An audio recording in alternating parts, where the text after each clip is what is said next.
Polda Kalimantan Selatan melalui Satgas Pangan melakukan pengawasan pengendalian harga beras. Badan Anggaran DPRD Kalimantan Selatan mematangkan pembahasan Raperda APBD 2026. Dukung ketahanan pangan, Polres Tapin mewajibkan setiap polsek tanam jagung.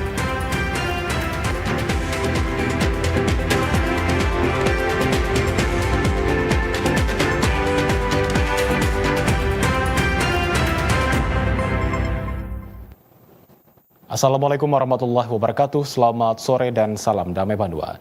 Kalimantan Selatan hari ini kembali hadir Sabtu 25 Oktober 2025. Selama 1 jam ke depan kami akan menyampaikan informasi aktual, berimbang dan beretika di seputar Kalimantan Selatan. Bersama saya Arafat Al-Hali, inilah Kalimantan Selatan hari ini selengkapnya.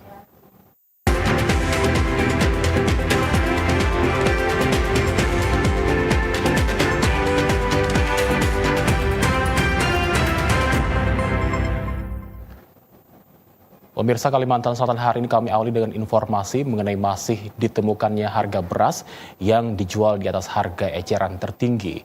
Polda Kalimantan Selatan melalui Satgas Pangan Daerah Kabupaten Kota di Kalimantan Selatan melakukan pengawasan dan pengendalian harga beras di masing-masing wilayah kerja.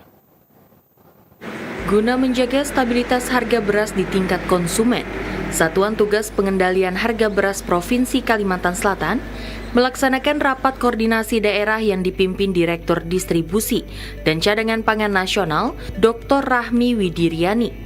Dihadiri Kepala Dinas Pertanian dan Ketahanan Provinsi Kalimantan Selatan, pimpinan wilayah Perum Bulog Kalimantan Selatan, perwakilan Dinas Perdagangan Provinsi Kalimantan Selatan, perwakilan DPMPTS, Polres Kabupaten Kota se-Kalimantan Selatan, jajaran Ditkrimsus Polda Kalsel, dan perwakilan pelaku usaha beras, tim Satgas Pengendali Harga Beras yang dibentuk, Kepala Badan Pangan Nasional Amran Sulaiman, bertugas melakukan pengawasan dan pengendalian harga beras.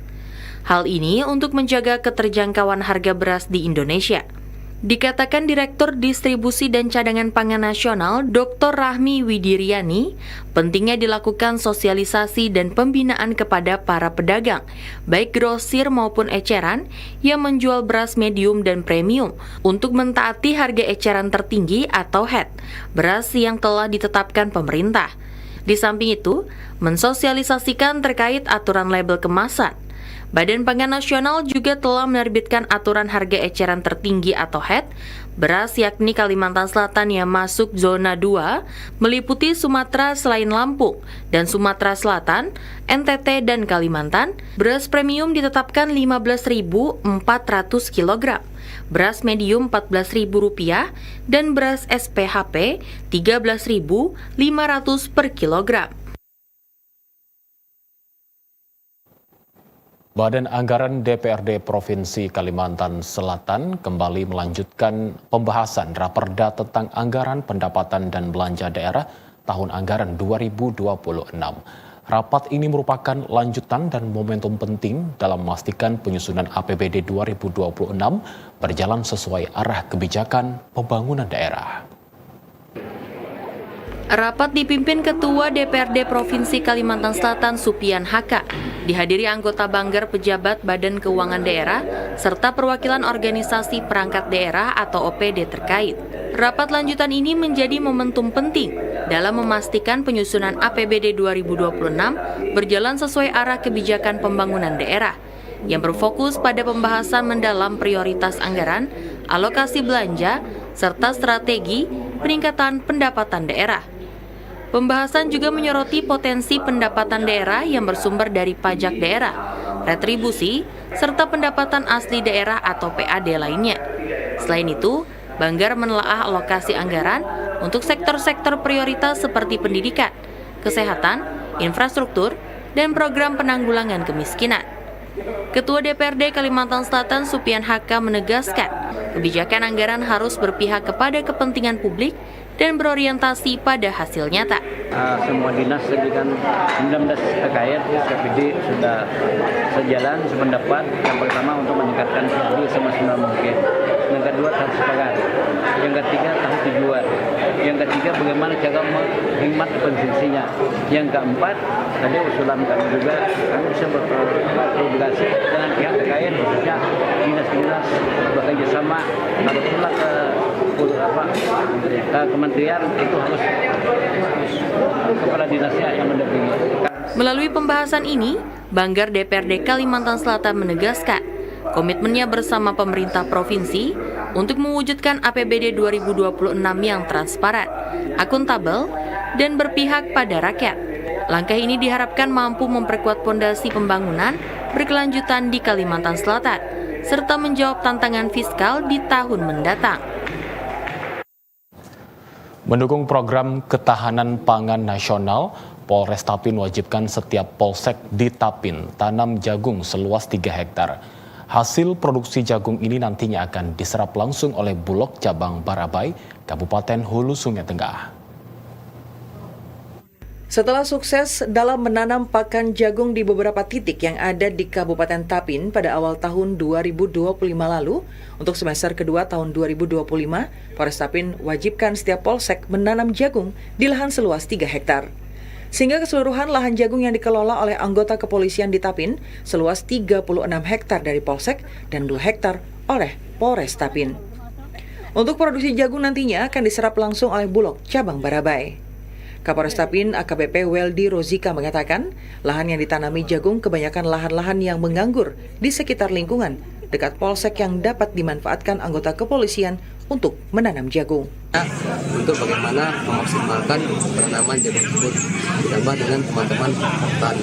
Jadi semua itu bekerja bersama-sama dengan tujuan untuk maksimalkan produksi jagung sesuai dengan harapan pemerintah. Ada berapa hektar Pak dikelola Pak Polres Tapin Pak? Kalau untuk forest itu kita masing-masing polsek itu 3 hektar. Ditambah juga kita insya Allah nanti mohon doanya di belakang ini lahan kita ada 1 hektar, kita akan tanam juga. Jadi lahan forest ada 1 hektar di belakang, itu mungkin akhir Oktober ini kita udah mulai penanaman jagung, khusus yang di forest. Hasil produksinya dijual kemana Dan? Itu rencana semua sesuai program kita juga, kita akan salurkan ke Bulog.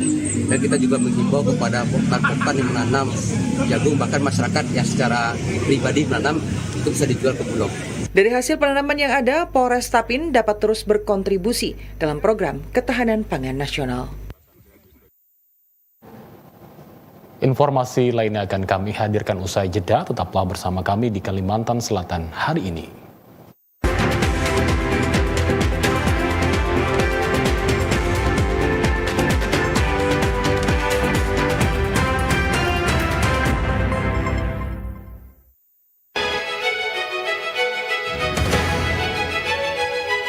Negara yang sungguh-sungguh merdeka, merdeka dari kemiskinan, merdeka dari kelaparan, merdeka dari penderitaan. Dan itu bisa kita capai, dan itu insya Allah akan kita capai bersama-sama.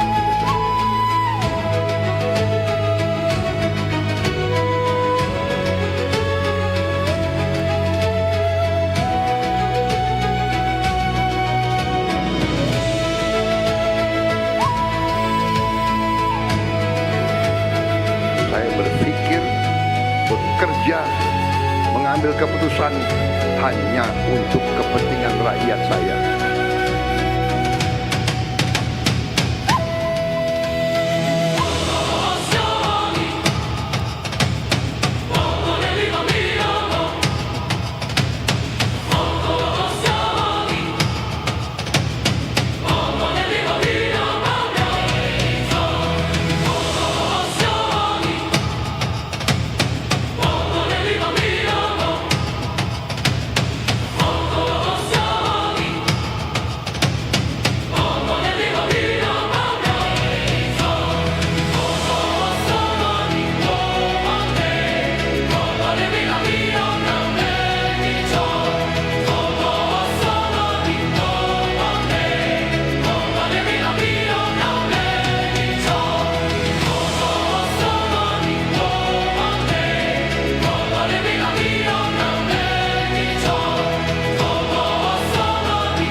kita berada di atas jalan yang benar. Kita akan menuju kebangkitan bangsa Indonesia karena kita akan kuasai kembali kekayaan bangsa Indonesia untuk rakyat Indonesia.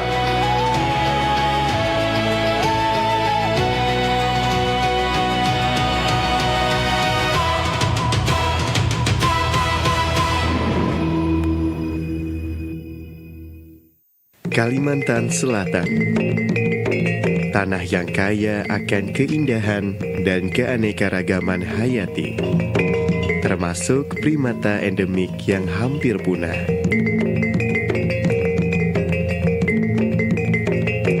Rimbunnya hutan mangrove, hidup bekantan yang kini semakin terancam.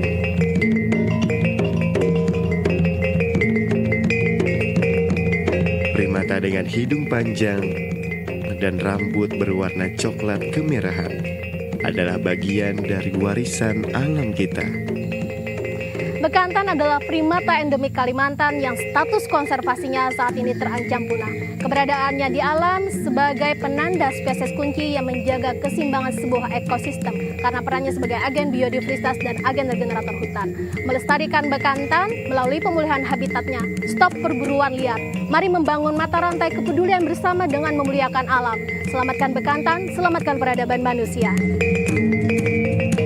Melalui restorasi hutan mangrove, turut membantu meningkatkan populasi bekantan yang hampir punah. Kita semua memiliki peran dalam melindungi mereka. Jangan biarkan bekantan hanya menjadi kenangan.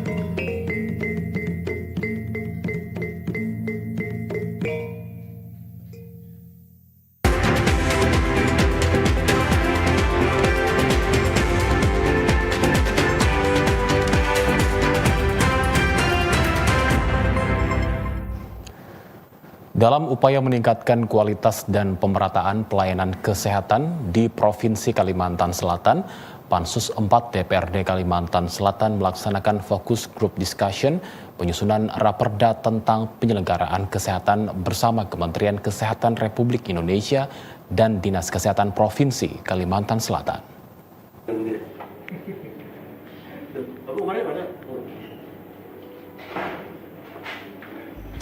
Kegiatan yang bertujuan untuk menghimpun masukan dan saran dari berbagai pemangku kepentingan, serta menyempurnakan substansi raperda agar lebih efektif dan sesuai kebutuhan masyarakat, digelar di Aula Badan Penghubung Provinsi Kalimantan Selatan, dipimpin Wakil Ketua Pansus 4 DPRD Kalimantan Selatan, Habib Umar Hasan Ali Bahashim. Kegiatan ini menghadirkan narasumber dari Kementerian Kesehatan RI, yaitu Dr. Etik Retnowiyati, Sekretaris Badan Kebijakan Pembangunan Kesehatan Kemenkes RI, serta perwakilan dari Dinas Kesehatan Provinsi Kalimantan Selatan. Habib Umar Hasan Ali Bahashim menegaskan pentingnya FGD ini dalam proses pembentukan raperda yang berorientasi pada peningkatan mutu layanan kesehatan di daerah. Pembahasan yang dilakukan dalam forum ini menghasilkan banyak masukan berharga dari berbagai pihak, baik dari tim ahli Pansus 4, Dinas Kesehatan, maupun Kementerian Kesehatan. Sekretaris Badan Kebijakan Pembangunan Kesehatan Kemenkes RI, Dr. Etik Retnowiyati memberikan apresiasi kepada DPRD Kalsel yang proaktif dalam memperkuat regulasi kesehatan melalui penyusunan raperda. Dr. Etik juga menegaskan pentingnya penyelarasan kebijakan antara pemerintah pusat dan daerah, terutama dalam konteks penerapan Undang-Undang Nomor 17 Tahun 2023 tentang Kesehatan dan Peraturan Pemerintah Nomor 28 Tahun 2024 sebagai payung hukum nasional di bidang kesehatan. Melalui kegiatan ini, Pansus 4 DPRD Kalimantan Selatan berharap raperda penyelenggaraan kesehatan dapat menjadi payung hukum yang efektif dalam mewujudkan masyarakat Kalimantan Selatan yang sehat, produktif, dan sejahtera, sekaligus memperkuat kolaborasi antara pemerintah daerah dan pusat dalam pembangunan sektor kesehatan.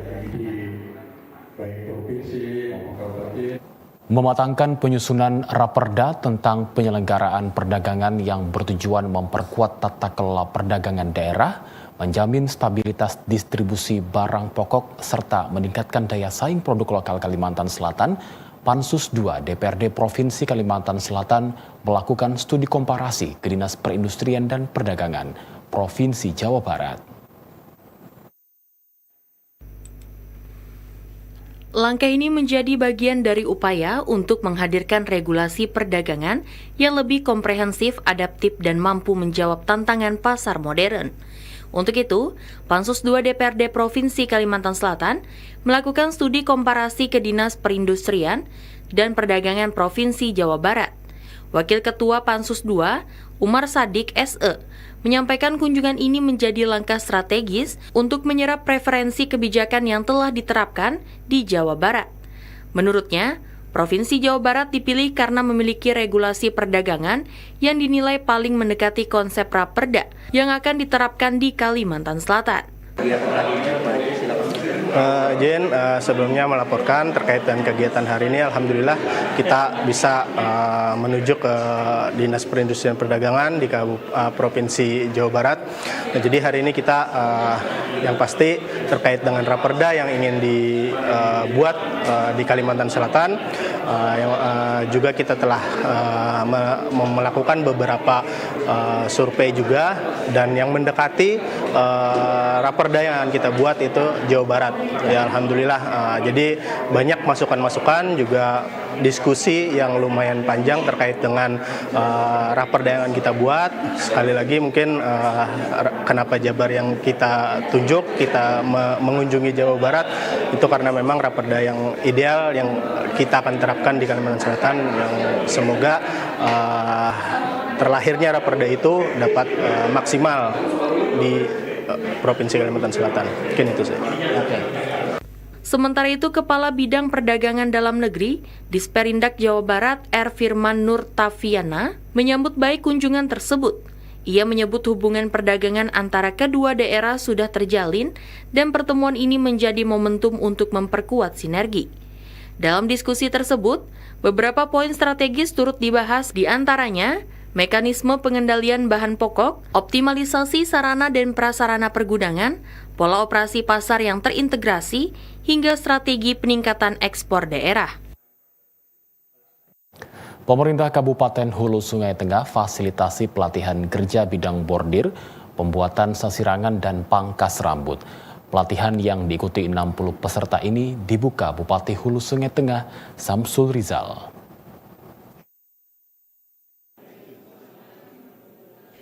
Bertempat di Aula Bapelit Bangda, Bupati Hulu Sungai Tengah Samsul Rizal resmikan pelatihan kerja bidang bordir, pembuatan sasirangan, dan pangkas rambut. Program pelatihan yang diinisiasi Dinas Penanaman Modal, pelayanan terpadu satu pintu dan tenaga kerja ini diikuti sebanyak 60 orang, terdiri dari 16 peserta pelatihan bordir, 24 peserta pembuatan sasirangan, dan 20 peserta cukur rambut. Bupati Hulu Sungai Tengah Samsul Rizal mengatakan, pelatihan kerja merupakan salah satu bentuk komitmen pemerintah daerah untuk meningkatkan SDM. Bupati Samsul Rizal berharap, dengan adanya pelatihan berbagai keterampilan, para peserta bisa langsung mengimplementasikan keterampilan yang didapat.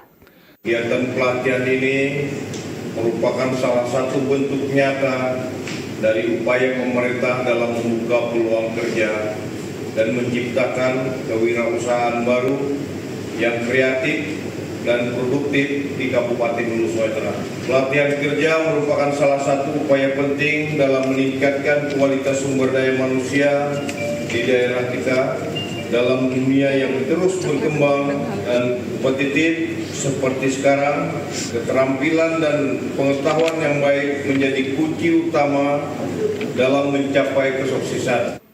Pelatihan bordir rencananya digelar selama 7 hari, dan untuk pelatihan membuat kain sasirangan selama 5 hari.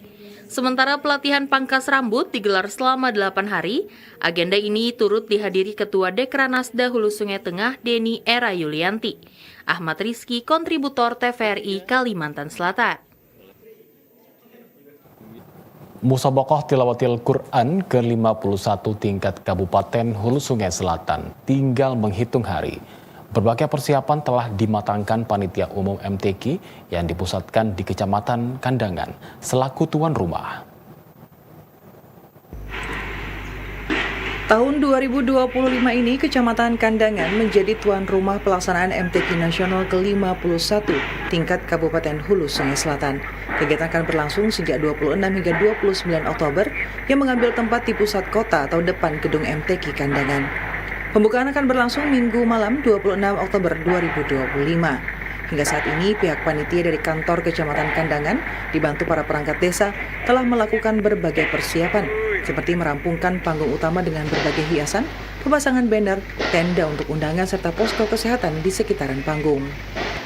Persiapan lainnya, pondokan, venue, dan panggung utama sudah jalan.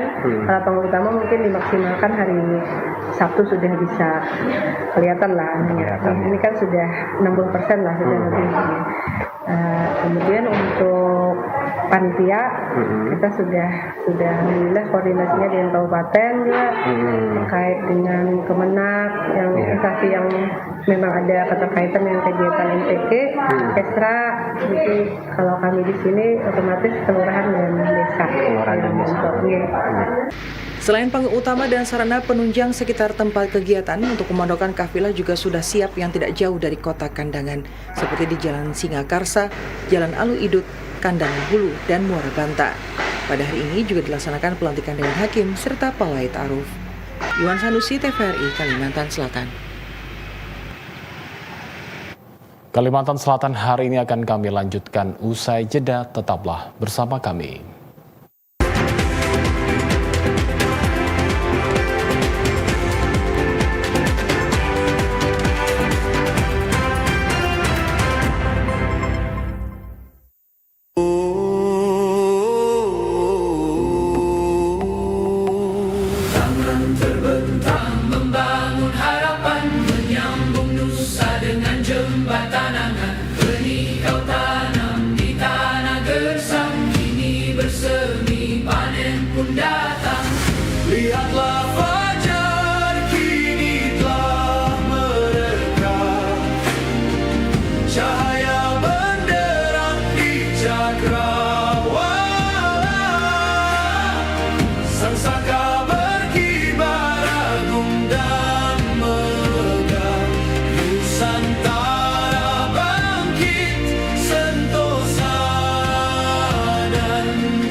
Bekerja keras menuju Indonesia Emas, menjadi bangsa yang kuat, merdeka, berdaulat, adil dan makmur.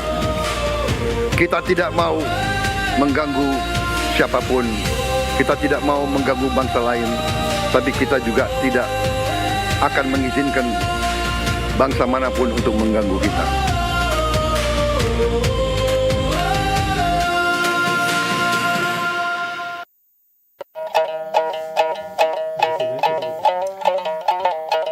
Selamat datang di Kalimantan nan kaya. Sebuah tanah idaman yang indah bagai permata khatulistiwa. Mari kita mengenal karya seni yang melambangkan keelokan.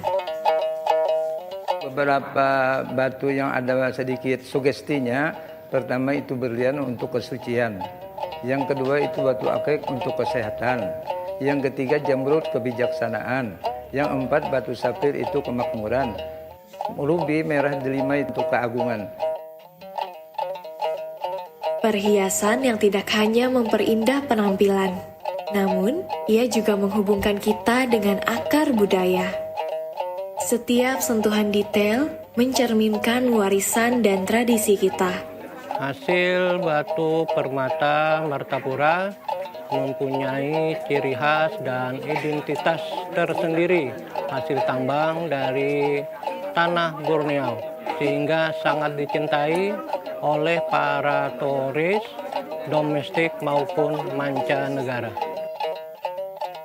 Permata Borneo adalah bukti kekayaan ragam budaya. Mutu Manikam, Kilau Tradisi Cinta Negeri.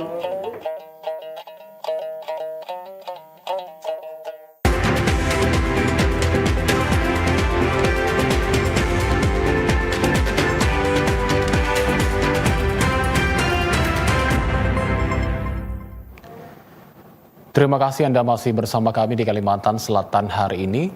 Pemirsa, kemandirian penyandang disabilitas menjadi bagian penting dalam mewujudkan keadilan sosial bagi seluruh rakyat Indonesia. Kondisi keterbatasan fisik maupun intelektual bukanlah penghalang untuk meraih prestasi, melainkan tantangan untuk membuktikan kemampuan dan keteguhan diri. Membangun kemandirian penyandang disabilitas di Kalimantan Selatan dimulai dari memberikan layanan pendidikan tanpa adanya diskriminasi pada setiap satuan pendidikan. Melalui pendidikan inklusif yang menggabungkan siswa berkebutuhan khusus dengan siswa umum lainnya. PLT Kepala Bidang Pendidikan Khusus Dinas Pendidikan Provinsi Kalimantan Selatan Mahliana menegaskan, pemerintah daerah melalui Dinas Pendidikan Kalimantan Selatan terus berupaya memperluas akses bagi anak berkebutuhan khusus melalui penguatan sekolah inklusi dan peningkatan kapasitas tenaga pendidik dengan memperkuat sekolah inklusi di seluruh kabupaten dan kota. Guru-guru pendamping khusus yang terlatih agar lebih peka terhadap kebutuhan anak. Ia menambahkan, pendidikan inklusi bukan hanya membantu anak disabilitas untuk belajar, tetapi juga membentuk karakter siswa lain agar lebih menghargai perbedaan. Melalui sistem ini, nilai-nilai empati, gotong royong, dan toleransi tumbuh secara alami di lingkungan sekolah. Alhamdulillah, pemerintah Kalimantan Selatan, Bapak Gubernur bersama jajarannya sangat memperhatikan dunia pendidikan, terutama juga yang termasuk anak-anak yang berkebutuhan khusus.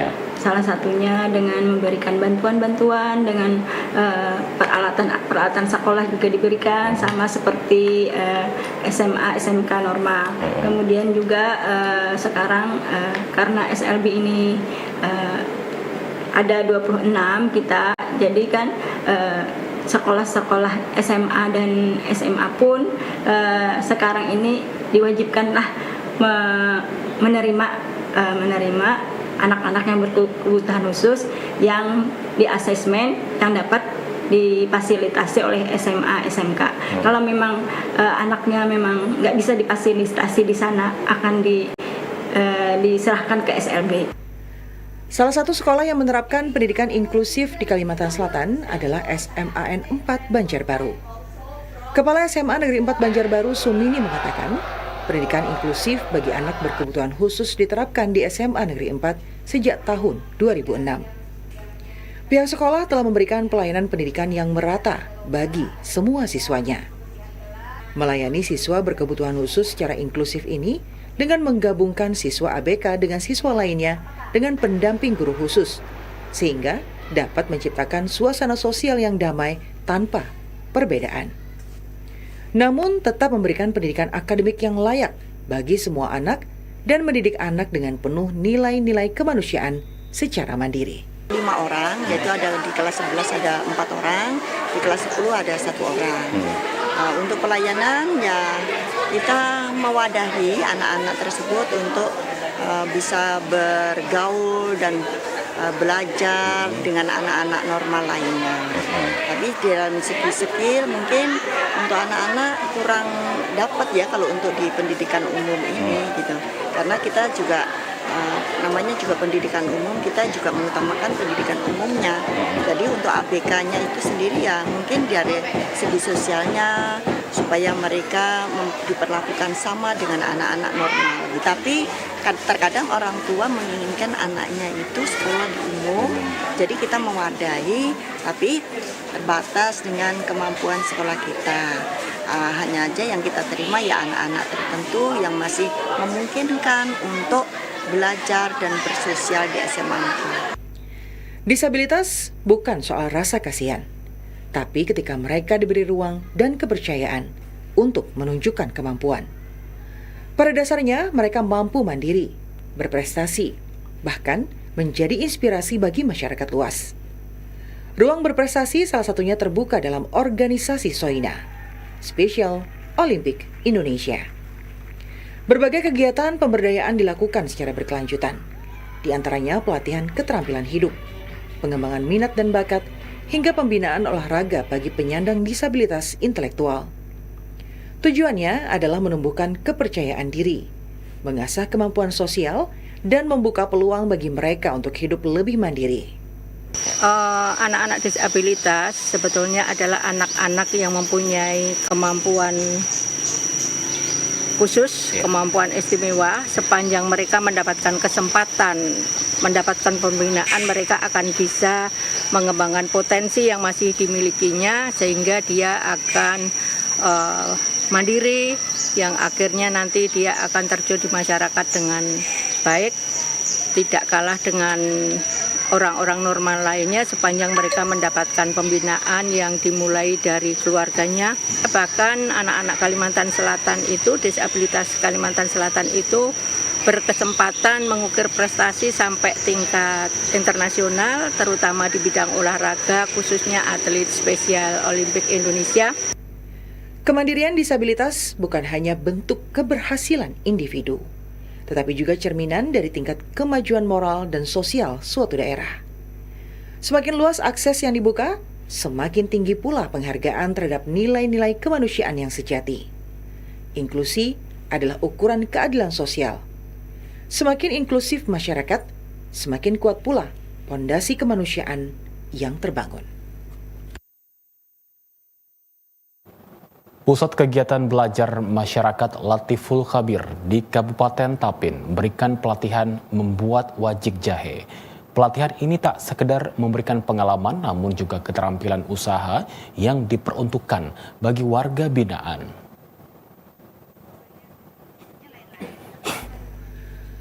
Untuk meningkatkan keterampilan dan pengalaman warga binaan sebelum masa tahanannya berakhir, warga binaan mulai diberikan pelatihan keterampilan. Salah satunya membuat wajik jahe yang diajarkan langsung oleh Pusat Kegiatan Belajar Masyarakat PKBM Latiful Khabir. Sehingga nantinya setelah keluar dari lapas maupun rumah tahanan, mereka dapat bekerja bahkan membuka lapangan kerja baru melalui keterampilan yang mereka dapatkan. Kepala PKBM Latiful Khabir Sahdani Apasya mengatakan, pihaknya secara terbuka akan terus memberikan pelatihan keterampilan baik itu kepada masyarakat umum maupun warga binaan. Kita memang melaksanakan kegiatan khususnya proses pengolahan wajik yang tadi sudah disampaikan oleh Kepala Bapak Semuntai, ada wajik rasa nanas dan jahe.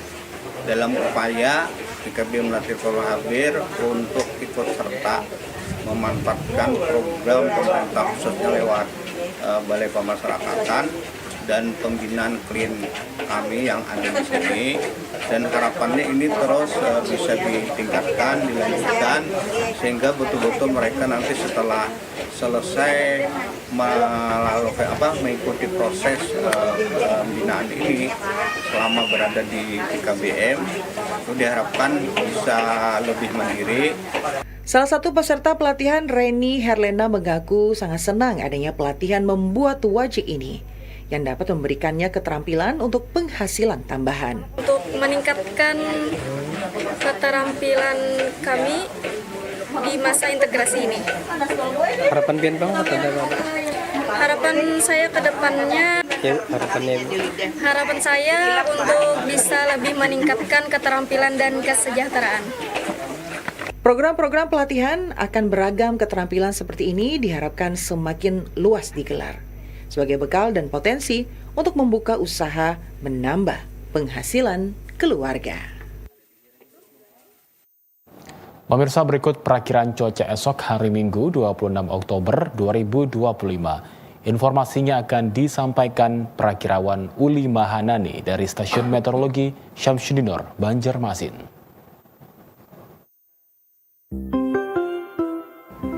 Halo Sobat Cuaca, jumpa lagi bersama saya Uli Manani dalam tayangan update perakiraan cuaca wilayah Kalimantan Selatan yang berlaku Minggu 26 Oktober 2025. Berikut informasinya. Sobat Cuaca, berdasarkan perakiraan dinamika atmosfer esok hari, terdapat sirkulasi siklonik di Selat Makassar sehingga menyebabkan adanya belokan angin yang memanjang dari Kalimantan Tengah hingga Kalimantan Selatan. Untuk angin pada lapisan 3000 feet di wilayah Kalimantan Selatan dominan bertiup dari arah timur hingga tenggara dengan kecepatan 5 hingga 15 knot. Pada esok hari di wilayah Kalimantan Selatan, angin bertiup dari arah utara hingga timur laut dengan kecepatan 7 hingga 19 km per jam. Untuk suhu udara antara 23 hingga 30 derajat Celcius dan nilai kelembapan udara berkisar antara 70 hingga 99%. Untuk pagi esok hari, cuaca secara umum diperkirakan berawan dan terdapat potensi hujan ringan di wilayah Barito Kuala, Tapin, Hulu Sungai Selatan, Hulu Sungai Tengah, Hulu Sungai Utara, Balangan, dan Tabalong. Sedangkan pada siang hingga sore hari, cuaca berpotensi hujan di seluruh wilayah Kalimantan Selatan. Dan perlu diwaspadai, terdapat potensi hujan sedang yang dapat disertai kilat atau petir dan angin kencang di wilayah Banjarmasin, Banjarbaru, Kabupaten Banjar, Barito Kuala, Tanah Laut, Tanah Bumbu, dan Kota Baru. Dan untuk kondisi cuaca malam hari masih terdapat potensi hujan ringan di wilayah Kabupaten Barito Kuala dan Hulu Sungai Utara, sedangkan wilayah lainnya diperkirakan berawan. Sementara itu, untuk kondisi cuaca pada dini hari secara umum berawan di wilayah Kalimantan Selatan. Selanjutnya kita beralih ke informasi tinggi gelombang. Untuk esok hari, tinggi gelombang di wilayah perairan Banjarmasin, perairan tanah laut diperkirakan gelombang antara 0,5 hingga 1,25 meter. Dan untuk perairan Kota Baru dan Tanah Bumbu cukup tinggi, yaitu antara 1,25 hingga 2,5 meter. Demikian update perakiraan cuaca wilayah Kalimantan Selatan yang dapat kami sampaikan. Untuk informasi lebih lengkap, Sobat dapat mengakses aplikasi Info BMKG atau bisa juga melalui Instagram kami di @cuacakalsel. Selamat melanjutkan aktivitas Anda. Terima kasih dan sampai jumpa.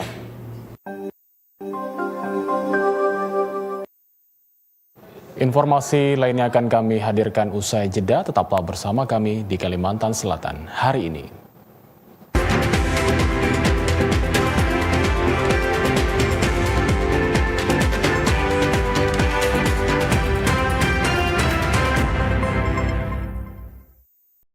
Pemenuhan gizi dalam masa pertumbuhan anak menjadi salah satu syarat mutlak membangun generasi unggul sebagai fondasi Indonesia Emas 2045. Program Makan Bergizi Gratis yang digagas Presiden Prabowo Subianto merupakan langkah konkret pemerintah untuk mendongkrak kualitas sumber daya manusia menuju Indonesia Emas 2045. Program Makan Bergizi Gratis memastikan setiap anak mendapatkan akses terhadap makanan bergizi dan memiliki kesempatan tumbuh sehat serta cerdas. Ditargetkan ada 82,9 juta penerima manfaat program Makan Bergizi Gratis, terdiri dari anak-anak, ibu hamil, dan ibu menyusui. Makan Bergizi Gratis, ciptakan generasi unggul untuk Indonesia Emas 2045.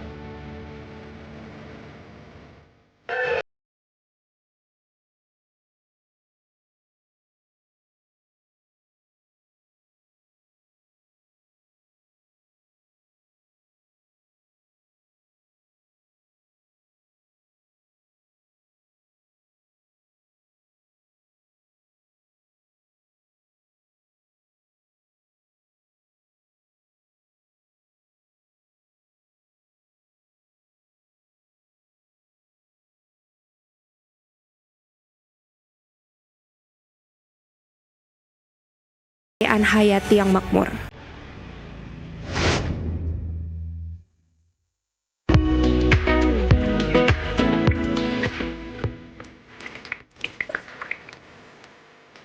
Menjelajahi kota seribu sungai, tak lengkap rasanya apabila tak juga menikmati kekhasan panganan. Bagi orang asli Banjar, ketupat kandangan dan soto Banjar sangat dekat dengan kehidupan.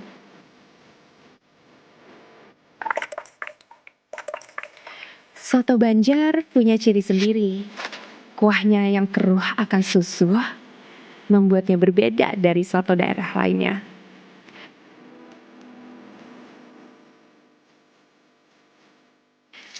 Cita rasa yang gurih akan kaldu membuatnya layak untuk dirindu.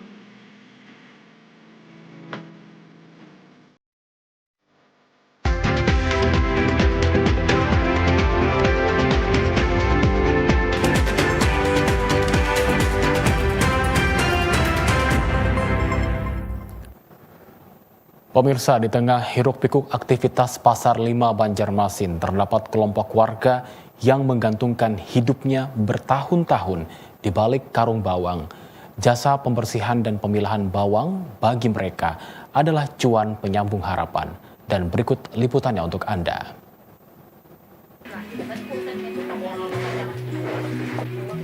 Pasar 5 dikenal sebagai sentra jual beli bawang di kota Banjarmasin.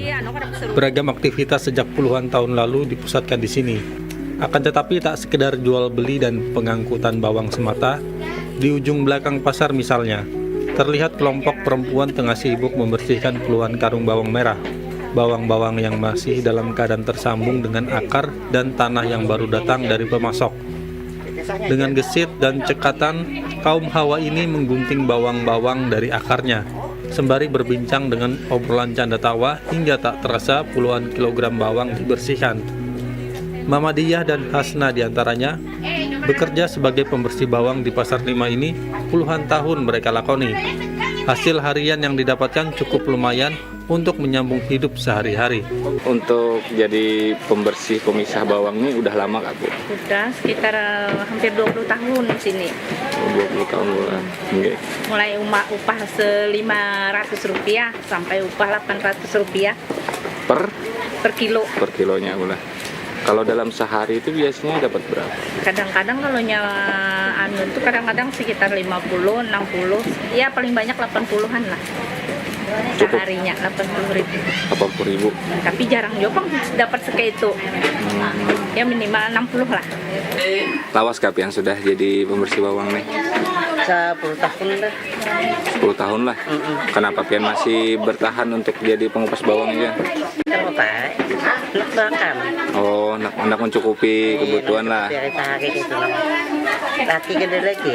Biasanya sehari bisa dapat berapa Pian ini? Kadang-kadang 50, kadang 35. Ada banyak juga kulit hati kayak ini bawangnya. Kalaunya ada yang misalnya gawean lebih bagus gitu, hakun lah Pian. Atau betah di sini sudah? Asalnya betah di sini Bang, tahun pulang lah. Di sudut selain bawang merah terdapat pula kelompok pekerja jasa dalam memilah bawang bombay di Pasar 5. Para pekerja ini memilah bawang bombay yang datang sesuai ukuran. Selain juga memastikan kondisi bawang bombay sebelum dijual, meski hanya beberapa kali dalam seminggu, Karmilah menyebutkan hasil rupiah yang didapatkan sangat cukup dikumpulkan untuk tabungan keseharian. Apa yang penting tuh gawiannya halal. Yang penting ada gawian, pegawai apanya, yang penting ada berapa Pian kulihi per hari? Mau upahin ini? Ini borongan. Berapa? Kami ini di sini borongan, kalau seharinya tuh tergantung target dua Bang. Harus banyak 120. Kilonya. Berarti Pian ini seharinya 120.000. Ya, 120. Berarti amun sebulan 15 juta lah. Tapi pada hari-hari. Oh, pada hari. Kalian kayak seminggu sekali, seminggu 2 kali. Jangan hari-hari kalau udah mobil. Pembersihan dan pemilahan bawang ini menunjukkan banyaknya alur penting dalam proses perdagangan di sudut Pasar 5. Kesempatan kerja dapat ditemukan di sudut-sudut yang tidak terlihat. Kegigihan dan ketekunan dari apapun yang dikerjakan adalah kunci meraup rezeki halal dari tiap keringat yang dikeluarkan bagi keluarga.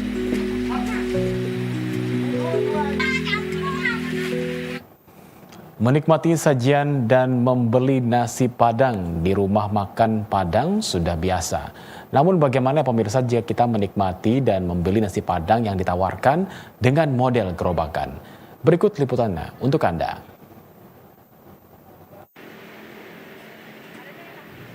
Sajian gulai, rendang daging, ayam pop, telur dadar khas Padang lengkap dengan sambal hijau dan merah biasanya menjadi pilihan utama di sajian rumah makan Padang. Namun berbeda dengan konsep yang ditawarkan Erik. Ide berjualan nasi Padang gerobakan tercetus dari usaha nasi Padang milik sang ibu. Berawal dari menjamurnya usaha kopi gerobakan, kemudian ia mencoba untuk mengubah konsep rumah makan Padang dengan konsep nasi Padang yang ditawarkan di atas gerobak. Usaha yang baru dimulainya dalam 1 bulan ini ternyata menjadi berkah. Dalam 1 hari, 100 lebih porsi nasi Padang terjual hanya dalam hitungan jam saat mulai mangkal di area Kamboja. Mas Erik, sejak kapan nih ada nasi Padang gerobakan? Baru 1 bulan, Bu. 1 bulan? 1 bulan. Kok ada ide tercetus membuat yang versi gerobakannya gitu? Karena kalau saya pikir biasanya kebanyakan kita kan di sini jualnya kopi kan. Jadi kita bikin yang inovasi baru seperti nasi Padang kering ini kan nggak ada kan di Banjar. Jadi kita coba-coba lah, siapa tahu kan kemarin pikirnya rame, ternyata alhamdulillah rame. Okay. Nah, jadi setiap hari ini bagaimana nih penjualannya? Berapa banyak terjual setiap harinya? Alhamdulillah saat ini ya 100 kotak lebih lah. Per hari ya? Hari. Dari jam berapa sampai jam berapa? Dari jam 11 sampai rencananya sampai jam 3, tapi biasanya jam 2 sudah habis. Tapi memang ada punya rumah makan sendiri juga? Ada. Oh ada, tapi ini versinya. Ya. Nanti rencananya mau dikembangkan lagi atau gimana? Rencananya kita mau buka franchise tapi belum dulu. Masih difokuskan 1 dulu, mau bikin cabang 1 lagi baru kita buka franchise gitu. Ide berjualan nasi Padang unik menjadi daya tarik Rosita. Berawal dari media sosial, kemudian mencoba membeli nasi Padang gerobakan Minang, yang juga melatar belakangi rasa penasarannya untuk merasakan sensasi sajian kuliner Padang ala gerobakan. Baru ini karena ngeliat di Instagram juga, jadi kita coba aja nih. Oh, kali aja kan. Gimana nih menurutnya? Ini kan biasanya kan di rumah makan ya kalau beli nasi Padang, tapi ini kan sensasinya beda mungkin di gerobakan, gimana? Ini yang bikin tertariknya, Bu. Beda kan dari yang lain, makanya kita coba aja nih dulu. Nggak bisa harus review dulu, kita coba dulu. Tak hanya konsep unik, sajian nasi Padang ala gerobakan ini juga tak menghilangkan ciri khasnya. Mesti dikombinasi dengan bungkus kekinian. Harga yang ditawarkan juga terjangkau. Mulai dari Rp15.000, kita sudah dapat menikmati sajian kuliner Padang. Namun utama harus sabar ya jika kita ingin menikmati nasi Padang gerobakan ini. Karena membludaknya antrian. Bahkan pelanggan rela menunggu untuk mengambil kupon antri sebelum buka di pukul 11 siang. Bagaimana? Anda tertarik untuk mencoba sensasi nasi Padang gerobakan? Rini Mulyana, Agus Budianto, TVRI Kalimantan Selatan. Pangeran Samudra yang juga dikenal dengan nama Sultan Suryansyah merupakan tokoh penting dalam sejarah Kesultanan Banjar. Hingga kini jejak perjuangannya masih dapat dirasakan masyarakat Kota Banjarmasin, khususnya di Kelurahan Kuin Utara. Berikut liputannya.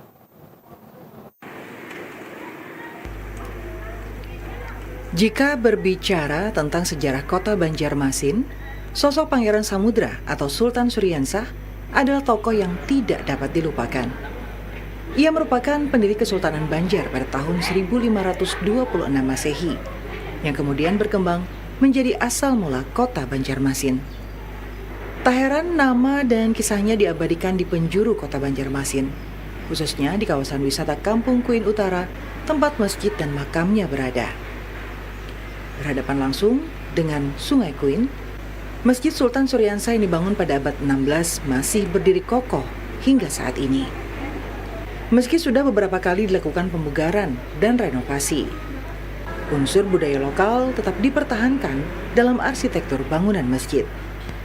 Hal ini terlihat pada konstruksi bangunan panggung yang beratap tumpang, serta penggunaan material kayu ulin yang mendominasi hampir seluruh bangunan Masjid Sultan Suryansyah.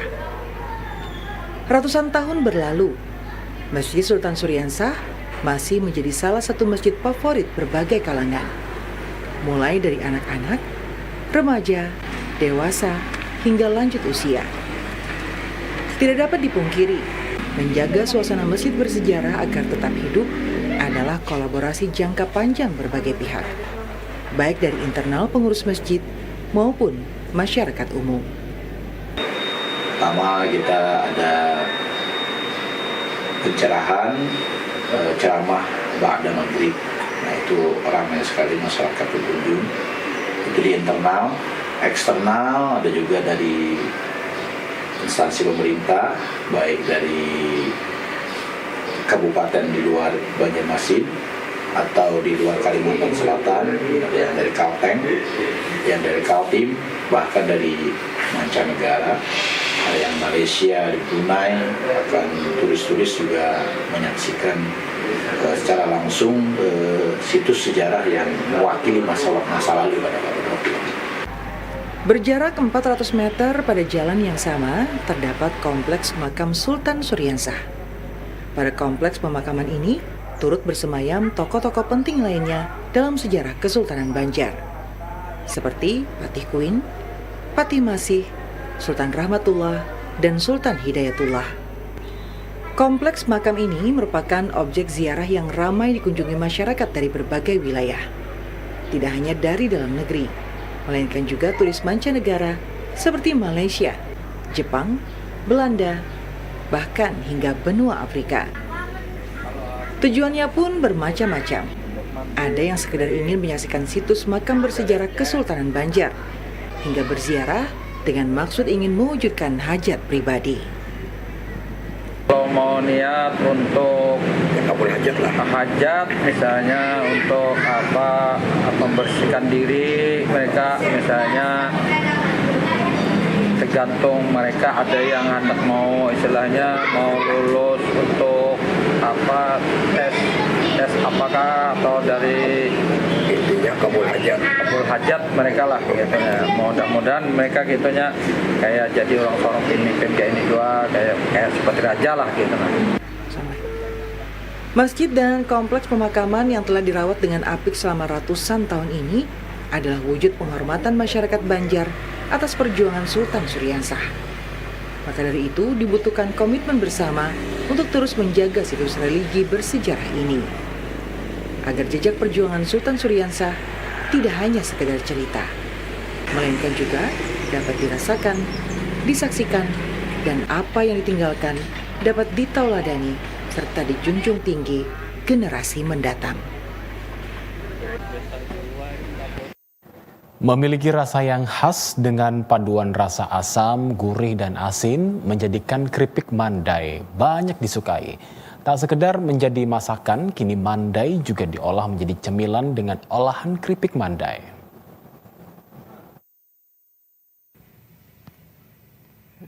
Yang tadi masih ke rasgula?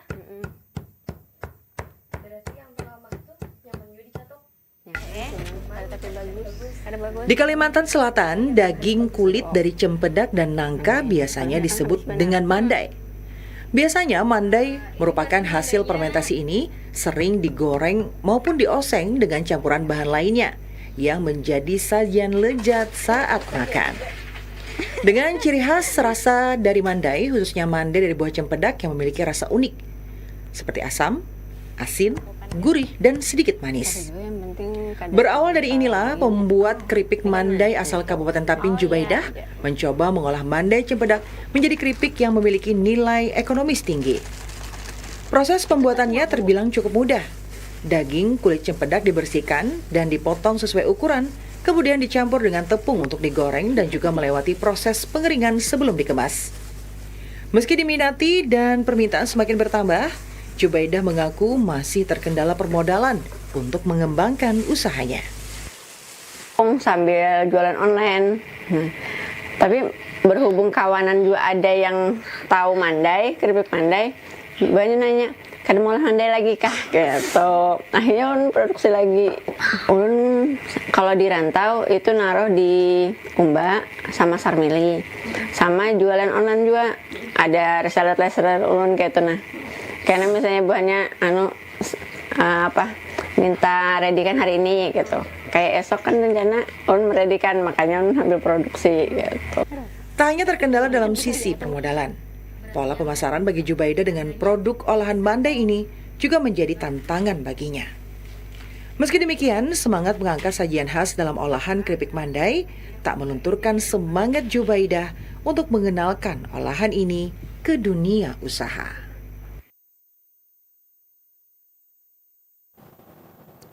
Tuntas sudah perjumpaan kita di Kalimantan Selatan hari ini. Saya Arafat Al-Halim mewakili tim yang bertugas mengucapkan terima kasih atas perhatian dan kebersamaan Anda. Wassalamualaikum warahmatullahi wabarakatuh. Selamat sore dan salam damai Banua.